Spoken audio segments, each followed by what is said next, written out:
Yun ang mahirap sa mga taong nervyoso. Yun ang mahirap sa mga taong hindi nag-aaral. Sabi ko nga, kung pag-aaralan na nila ang konstitusyon, the provisions on impeachment, Kasi dito natin makukonclude mga kababayan na talaga itong pinapalabas ni Leila de Lima, mainstream media, paninira lang ito sa kay Okay, magandang araw po sa inyo lahat and welcome ulit dito sa ating Utang Tabunan PH channel mga kababayan. Ay nandito na po tayo para sa ating panibagong reaction video ngayon at ito pag-uusapan natin mga kababayan, Congressman-elect or ML party list nominee o representative mga kababayan, Leila de Lima. Nako, pinahiya ng ombudsman. Ito, tignan natin mga kababayan at anong nangyari dito kung bakit natin natanong ito na napahiya or pinahiya ng ombudsman si Congressman Leila de Lima. Hindi na pala senator si Leila de Lima mga kababayan. Munti ko nang masabing senator kasi nasanay tayo sa pagtawag sa kanya na senador. Ito pag-usapan natin. By the way, bago natin umpisahan, bago natin i-play itong video na ito, paki-like po and share ng videos natin and then pag-subscribe na rin po sa ating channel. Okay? Ito mga kababayan, ito kamakailan lang ito, ilang araw nang lumipas. Ito yung statement ni Leila de Lima. Hindi lang natin ito tapusin kasi medyo mahaba, 5 minutes, at speed up lang tayo. Okay? Pakinggan natin kung anong sinasabi dito ni Congressman-elect, Congressman, kasi 28 Congress na. Congressman Leila de Lima patungkol sa ginagawa ng ombudsman doon sa mga aligasyon ng Congress laban kay Vice President Sara Duterte. Ito pakinggan natin. Why conduct a preliminary investigation now when the impeachment court is already ordering both the defense and the prosecution to respond, right? May summons na nga Exactly. may summons na. Kumbaga korte na yun. Exactly. Meron na doon, may Yes. nangyayari, may nagaganap na doon. Bakit ka magpe-preliminary investigation ulit dito? Yes. So that's correct. what's the theory then? Is this intentional? Is this a distraction? Tingnan nyo mga kababayan, yung tanong mukhang hindi scripted mga kababayan. Mukhang hindi scripted Pero of course tingnan nyo, pansinin nyo yung excitement nilang sumagot mga kababayan na of course nakikita natin na scripted yan. Kasi nga balikan nyo yung mga nakaraang videos na in-upload ko patungkol dito sa kung anong connection dito ng ABS-CBN ANC at doon sa Makati Business Club at sa Akbayan at ng Liberal mga kababayan. Presenta ko doon. Kayo panoorin nyo na lang para maintindihan nyo kung bakit ko nasabi na mga around 80% na sigurado tayo na itong interview nila is scripted ito. Ito patuloy natin. Is this really meant to help the defense? I don't want to attribute any ill motives on the part of the office of the ombudsman or the ombudsman himself. Because I should say that the very fact that he's an appointee of former President Duterte is not really per se a basis for suspecting anything foul in this particular situation. It's just that some people are looking back exactly to his record as an ombudsman when it comes to cases or issues affecting or involving the former president. Like for example, the Sal-N issue. Yeah. Remember, I'm not sure if it was a formal complaint or a mere letter request asking the Office of the Ombudsman to disclose, to release the Sal-N of the former president. Yeah. But he did not. He refused to do so. And then sa mga other certain cases like the Farmally case, hindi naman na-file ng kaso the former president. But the Senate committee, the Blue Ribbon Committee, then headed by Senator Gordon, we're quite definite and determined to have the former president prosecuted. Pero hindi na naman nangyari. No. Now, so I don't want to attribute ill motives on this part. Kaya lang yung timing Is and suspect. the possibility. Tingnan yung mga kababayan, hindi daw niya i-attribute. Pero marami na siyang minention. Pero ito pakinggan nyo lang mga kababayan kasi may sagot dito itong si Ombudsman Martires mga kababayan. And the possibility na ang i-dismiss yan, and the basis of the dismissal is lack of probable cause. It's okay if the basis of the dismissal is no jurisdiction. We Yes. have to wait. It's still premature. We have to wait for the Senate's, the impeachment court's action. All right. Well, you make clear points there. Thank you so much for Okay, napakinggan nyo naman mga kababayan na itong issue ko dito mga kababayan. Ito kasi magiging problema dito, ini-instill nila dito sa kaisipan natin, o sa natin mga ordinaryong Pilipino na kapag appointee ka ng isang tao, isang presidente katulad nito, hindi lang ito nangyayari kay sa time ni PRRD at PBBM kasi dati pa. Ito si Leila de Lima mga kababayan, appointee din naman ito ni Pinoy. Naging Secretary of Justice ito under ni Pinoy. Okay? So kaya ito, anong pinapalabas dito ni Leila de Lima? Sinasabi niya na ayaw niya munang magbigay or mag-conclude or mag-assume na itong ginagawa ng ombudsman ay tulong kasi yan yung content or laman ng tanong ni tawag nito, sino ba to? Karen. Yan yung laman. Ayaw niya muna daw iisipin na mukhang tulong ito galing sa ombudsman kasi nga well anyway to be fair daw, pero kung titignan daw yung mga nakaraan, yung mga ginagawa ng ombudsman, mukhang ganun din yung lumalabas. Di ba? So anong issue ko dito mga kababayan? Well, walang problema, ganyan yung isipin nila kasi may karapatan naman tayo. Ito, may karapatan din tayong punahin ito. Tingnan ninyo, ito congressman ha. Okay lang kung ibang tao, vlogger, nagsasalita, nagbibigay ng komento, pero ito congressman, Secretary of Justice, abogado, so in-expect natin, alam nila kung ano ang batas. Pero pinapalabas dito na kung appointee ka ng isang tao na presidente, lahat ng ginagawa mo ay tulong para doon sa kung anong gusto ng presidente. Kung secretary ka, under ka ng cabinet, okay lang kasi expected yan. In-appoint ka, dapat susunod ka sa kung anong gustuhin ng presidente. Ano yung mga priorities niya? Expected yan. Katulad ng ginawa ni PBBM ngayon. Selected yan. Sino yung mga secretaries niya? Kaya hindi natin kaya yung mga tao hindi talaga naniniwala kay PBBM na hindi siya or wala siyang hindi siya nakikialam dyan sa pagbanat kay VP Sara, lalo na dyan sa impeachment at pagdala kay PRRD. Kasi nga, unang-una, pagdala kay PRRD, yung mga secretaries niya ang may gawa.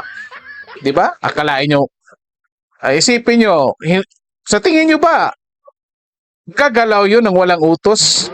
Or gagalaw yun ng utos galing kay Martin Romualdez? Of course, hindi kasi secretaries yan. May utos yan galing sa kanilang Pangulo. Okay? Pero itong ombudsman, mga kababayan, iba ito. Kasi, ang concern nito ay regardless kung ano yung sino yung kakampi or kung sino yung nag-appoint. Kasi kaya nga, mostly sa mga inilagay sa ombudsman ay yung mga retired na mga Supreme Court judges. Kasi mayroon silang kredibilidad in terms of fairness. Okay? At naka-observe talaga, nagfa-follow talaga sila doon sa kung anong sabi sa konstitusyon. Ang issue, ito nga dito, issue mga kababayan, pinapalabas na ito kahit ombudsman, ganun din yung parang nagiging secretary lang din yung ombudsman. Kaya, hindi natin maiwasan na ang iisipin ng mga tao, kagaya natin, na kung sino yung nag-appoint, lahat ng gagawin ng ombudsman, pabor doon sa nag-appoint. Katulad nito, sinasabi ni Leila de Lima.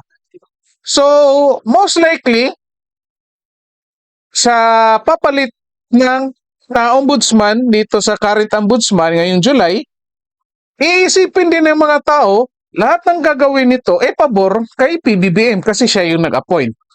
At kung sino pang mga susunod na presidente at ombudsman. Ito yung problema. Imagine niyo, congressman, yan yung pinapasok sa kaisipan ng taong bayan. Instead na i-orient ng mabuti yung taong bayan para magiging objective doon sa pagtanggap ng mensahe ng mga nangyayari sa ating bansa, sila pa itong nagtatanim ng hindi magandang ehemplo sa mga nangyayari. Di ba? At ito, pakinggan natin kung anong sagot dito ni Ombudsman Martires. Ito, June 27 pa ito. Pero bakit ang upload nito? One day ako. Anyway, ito pakinggan natin. Naka-speed up lang din, hindi lang din natin tatapusin ha. Sinabi ng mga congressman, particularly si Congressman Joel Chuma, yun nga, nabanggit niya na na-surprise sila sa bilis ninyong kumilos ngayon. Joel Chua yung sinabi. May sinabi pa rin pala si Joel Chua, mga kababayan, hindi lang si Leila de Lima. Kalain nyo yan ha. Dalawang congressman nagsabi, Joel Chua at Leila de Lima. Ganyan yung pag-iisip nila tungkol dito sa ombudsman. So paano natin ma-educate, paano nyo ma-educate yung taong bayan patungkol sa mga trabaho ng mga government officials kung ganyan yung pinapasok sa kaisipan ng taong bayan? Ayaw nilang isipin na baka i-dismiss nyo kaagad ito at maka-apekto dun sa impeachment trial. Sana daw patapusin nyo yung impeachment trial bago kayo gumalang. Alam mo, pinangungunahan kami. Do I look stupid to you? Did I in the past do something that is against the law? Tell me. Ba't kami pinangungunahan? Ba't hindi muna sila mag-aral? Ano bang nakasaad sa konstitusyon? So makikita na pag-aaralan na yung konstitusyon, yung deliberations during the Constitutional Commission in 1987, they would know hanggang saan extent ang pwedeng gawin ng ombudsman. Ito pa sinabi, Justice. You're appointee of the Duterte Justice. So, medyo meron daw silang reservation doon sa part niya. Okay. Alam mo, hindi ko naman kinahihiya, hindi ko tinatatwa na ako'y naging Associate Justice ng Supreme Court dahil kay Tigo. Hindi ko rin itinatatwa na ako'y naging ombudsman dahil kay PRRD. Kung bakit ako'y ginawang ombudsman ni PRRD ay hindi ko alam. Ako ba'y tao ni PRRD o nilagay ni PRRD para magtrabaho? When I was appointed the ombudsman, what was my first agenda? My first agenda and the first thing that I did was to withdraw the information pending before the Sandigan Bayan against then former President Benigno Aquino. May kaso noon si Pinoy sa Sandigan, ito yung sa mga sapano. I went to court, moved for the withdrawal of the information. Yan bang gawain ng tao ng isang PRRD appointee? When I dismissed the case of Leila de Lima, the bribery case of Kerwin Espinosa filed against Leila de Lima, did Leila de Lima say, ba't mo ginawa yan? Why did you dismiss? Why did you dismiss my case when you know full well that you are a digong appointee?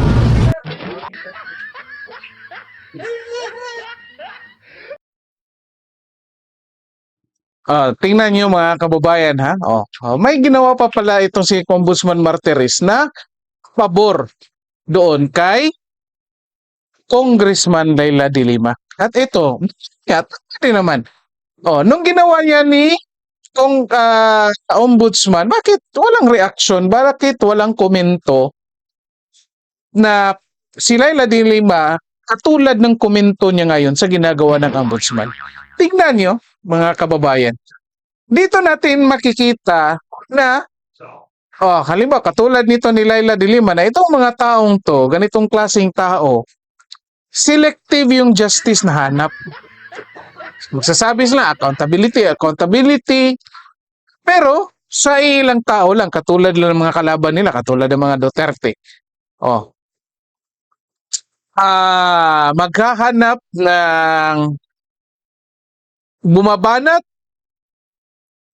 hindi doon sa tunay na issue. Doon sa kung sino lang ang ayaw nila. Dito natin makikita na talagang fake yung paghahanap ng accountability. Fake yung concern na nire-raise kasi nga selective yung ginagawa. So, patuloy natin. Why did you dismiss my case when you know full well that the San Beda community knows that PRRD ay galit sa akin? The other day, she just said, galit na galit sa Ms. Lico. So kung ako'y gumagawa ng aksyon dahil isang ayon kung sa gusto ni Lico, bakit ko ka dinismiss ang kidilim? Why did I file charges against Secretary Duque with respect to family? Duque being a member of the cabinet of President Rodrigo Duterte. Ito mga kababayan, yan yung mga sinagot yan ni Ombudsman dito patungkol dito sa mga ni-raise ni Laila de Lima.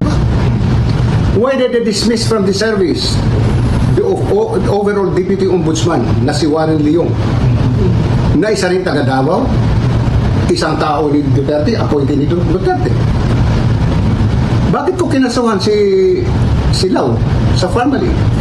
Another guy from Davao, very much identified with the former president. Pag may ginawa ba akong pabor kay Digong, ano ba yung pabor na, ano bang ginawa ko? For the 7 years that I have been the ombudsman, ano ba yung ginawa ko na pabor kay Digong? Mo kaya ito lahat, hindi ito pabor kay Digong eh. Pag didismiss sa kaso ni De Lima, hindi pabor kay Digong ito eh. Pero kasi, they're worried na kung halimbawa, sir, explain mo lang yung magiging, in terms of maybe effect, because you have at least 2 venues now, no? Ombudsman and then the Senate Impeachment Court ng Duloy. Kung halimbawa, sir, na mauna ang resolution ng Ombudsman, how is that going to affect an impeachment court in general? I do not see that situation coming. Oh, what? Because I think bago kami matapos ang investigation dito, tapos na ang impeachment proceedings. What do you mean? Dismiss na. Ano ba ang the preliminary What do you mean? Let's break it down, Kapan, sir. Remember, Oh, the respondents, including the Vice President, given 10 days 10 yan, sir. Okay. to file their counter affidavits. Okay. After the filing of the counter affidavits, the House of Representatives, through the Committee on Good Government, will be given 10 days also Para to sumagot. file their reply. Okay. Then another 10 days will be given to the respondents to file their rejoinder if they want to file their rejoinder. In the meantime, we're also investigating, we will be asking the House to give us certified true copies of the documents. Okay. So medyo matagal-tagal pa ito eh. Okay. So hindi nyo na maaabutan yung unang action, you think? Kasi I don't think so. So the one who will resolve this probably will be the next ombudsman. Kasi ang worry nila, sir, baka paspasan mo biglang July 26, bye-bye. Walang ganun scenario, sir. Yun ang mahirap sa mga taong nervyoso. Yun ang mahirap sa mga taong hindi nag-aaral. Sabi ko nga, kung pag-aaralan na nila ang konstitusyon, the provisions on impeachment, and further Ito mga kababayan, pakinggan yung explanation niya. study, anong deliberations, anong pinag-usapan ng committee noon? Sir, ano nga ba para alam namin at alam din nila? Nagtanong si Chief Justice Davide, who was then a member of the Constitutional Commission. Sabi niya noon, pag mayroon bang ebidensya ang ombudsman, pwede bang ombudsman mag-imbestiga? Okay. Pag result ng investigation, will it affect the impeachment? Ang sagot nila Romulo at Inoliedo parang it would depend on the quantum of evidence for conviction. Tanong uli ni Chief Justice Davide, ang ombudsman ba pwede mag-imbestiga? Ang sagot, yes. But not to prosecute. So there are two terms, sir. The power to investigate and the power to prosecute. What we have at the moment is the power to investigate and not to prosecute. Let's go on to prosecute. The ombudsman or any investigating body has to await the result of the impeachment proceedings. If the impeachment proceedings will result in the conviction of the Vice President, then the ombudsman or any investigative body, even the DOJ, can file the necessary case now, criminal case against the Vice President. And even the ombudsman can file an administrative case against the Vice President because she was already convicted.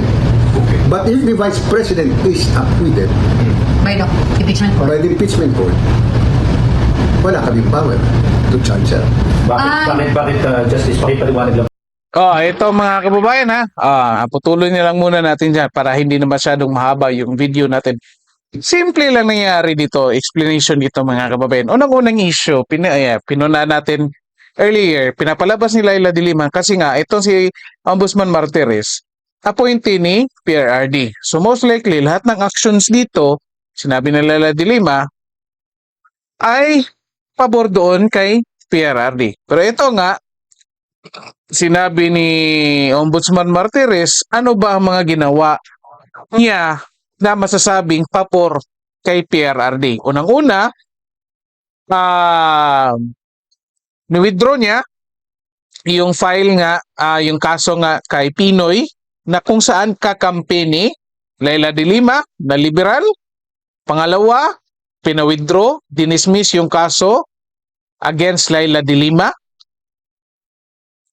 At wala nga siyang reaksyon doon, yung sabi ni Ombudsman Martires. At the same time, ito, kinasuhan kahit yung mga secretaries ni PRRD. So saan doon ang sinasabi ni Laila de Lima na ang mga ginagawa ng Ombudsman ay pabor kay PRRD?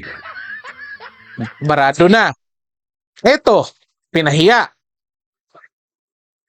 Pinapalabas ni Laila de Lima, mga kababayan, pinapalabas ng bayarang media na yung ombudsman minamadali itong investigasyon kasi daw para i-dismiss nila yung kaso laban kay Vice President Duterte, Sara Duterte, para makaapekto doon sa decision making ng senator judges during the impeachment trial.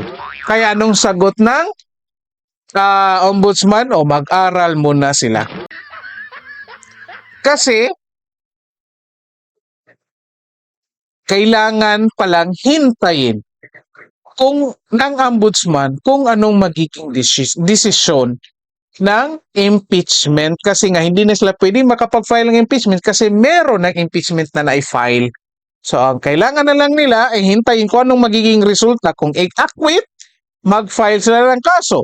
Kung i-dismiss, wala silang magagawa. Yan kasi, dito natin makukonclude mga kababayan na talaga itong pinapalabas na Laila de Lima, mainstream media, paninira lang ito sa kay VP Sara. Kasi hindi ako naniniwalang hindi niya alam ito. Kung alam ni Congressman Laila de Lima ito, ang ganitong explanation, yet pinipilit pa rin niyang yung sinasabi niya para lang maibalita ng mainstream media at may pasok sa kaisipan ng taong bayan na pati itong ombudsman ay kakampi at ang mga ginagawa nito ay pabor doon sa mga Duterte. Tingnan nyo yung congressman na binoto ninyo mga kababayan. Congressman Laila de Lima ng ML Party List. Magiging proud ba kayo dyan sa kanyang mga ginagawa? Well anyway, tapusin na lang muna natin itong video. Medyo mahaba na. Paki-comment nyo dyan mga kababayan kung anong masasabi nyo dito lalo na kay Congressman Laila de Lima. Okay? Paki-share po and like ng videos natin and then paki-subscribe na rin po sa ating channel. Okay? Dito na lang po muna tayo. Kita-kita tayo sa susunod na video.